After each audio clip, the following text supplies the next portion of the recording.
Masamang balak sa DPWH. Mga sindikato daw, planong sunugin ang ebidensya. Totoo ba ito? Pero bago pa man mangyari yan, isang matalinong galaw ang ginawa ng DPWH at ng COA. You have to secure all the records of the COA. I know that there's a tendency for the criminals to burn down the office. Masamang balak sa DPWH. Totoo ba ito na ang mga sindikato ay planong sunugin ang buong ebidensya? At ano ang mga dokumentong nandun na pwedeng naging motibo kung sinadya man ito? So, we are here today to give you facts. Okay? We will give you facts that we have now. Hindi ako pupunta sa fake news o sa kung ano-ano. Hindi ako ganon. Kaya niyo ako. Hindi ako ganon. Gagi akong base sa facts. No? Pero, yun ay initial facts pa lamang. Dahil ongoing pa ang pag-iimbestiga ni General Bisnar. Lahat nagsimula sa isang usok, isang simpleng apoy daw. Pero teka, bakit parang may amoy ng katiwalian sa hangin? Ang tanong ng bayan, aksidente lang ba ito o planado? Ito ang apoy na nagpabukas ng maraming tanong. October 22, tanghali ang tapat, Barangay Pinyahan, Quezon City. Isang sunog ang sumiklab sa DPWH Bureau of Research and Standards, ang opisina mismo na dapat nagbabantay ng kalidad ng mga proyekto ng gobyerno. Pero ito ang twist. Ito rin ang tanggapan na hawak ang mga dokumentong konektado sa isyong korupsyon sa mga multi-billion flood control projects. Bad timing o perfect timing? Sabi ng DPWH, walang dokumentong nasunog na konektado sa investigasyon. Pero sabi ng ilan, sa ating mga kababayan, sigurado ka ba dyan? Aksidente daw, pero ayon sa Bureau of Fire Protection, sumabog lang daw ang isang computer unit. Simple, diretso, walang drama. May mga babala na ang mga dokumento ay talaga namang vulnerable. Gaya na lamang ng mga ebidensya na natuklasan ni Secretary Vince Dizon.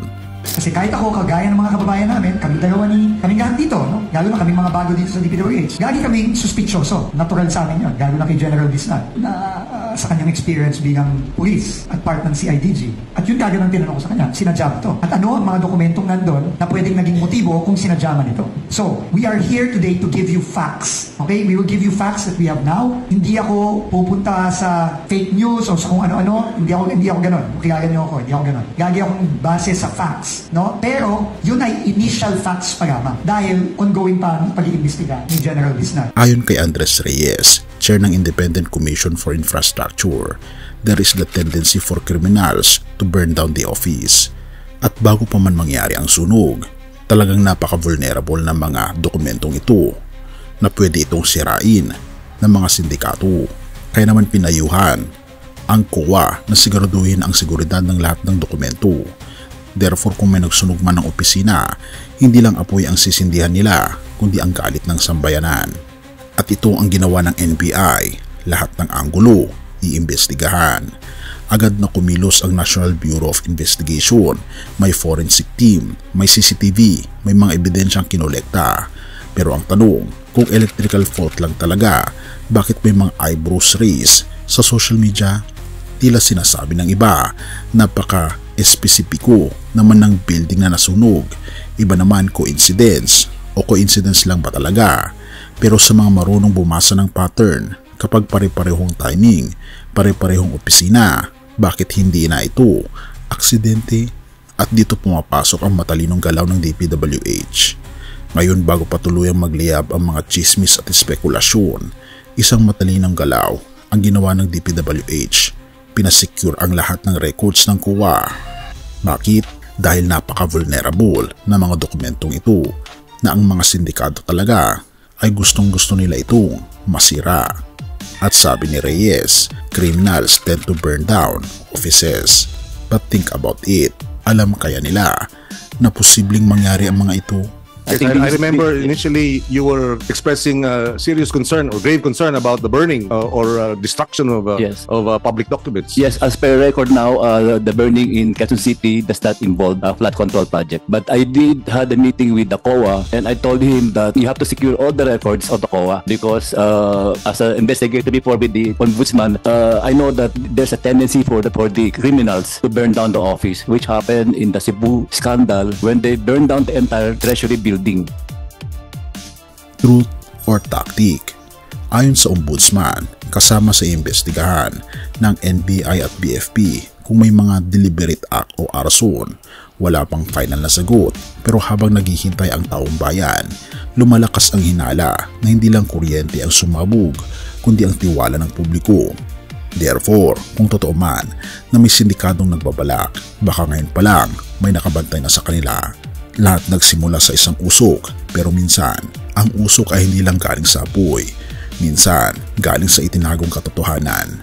At habang tuloy-tuloy ang investigasyon, isang bagay ang malinaw.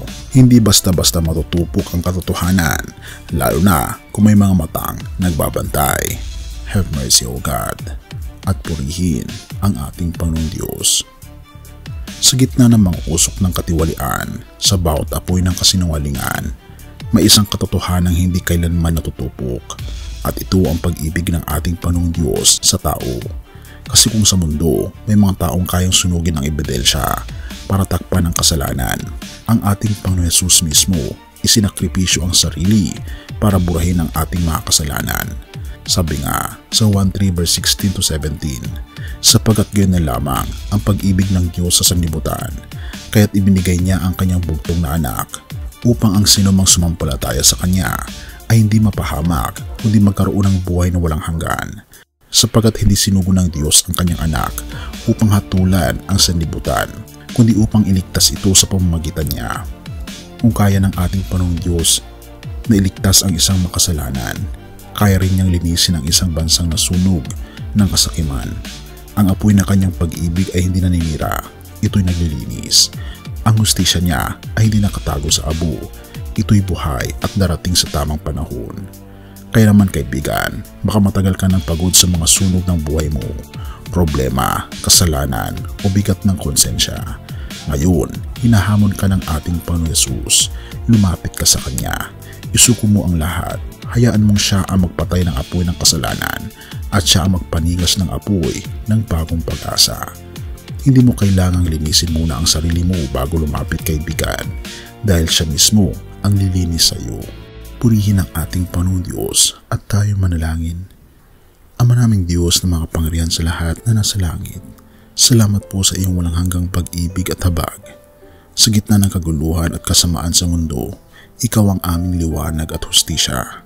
Patawarin niyo po kami sa aming mga kasalanan, linisin niyo po ang aming mga puso, at tulungan niyo po kaming mamuhay ng tapat sa iyong kalooban. Iligtas mo ang aming bayan sa mga kamay ng kasamaan, at patuloy niyo pong gabayan ang bawat isa sa amin patungo sa aming Panginoon Kristo.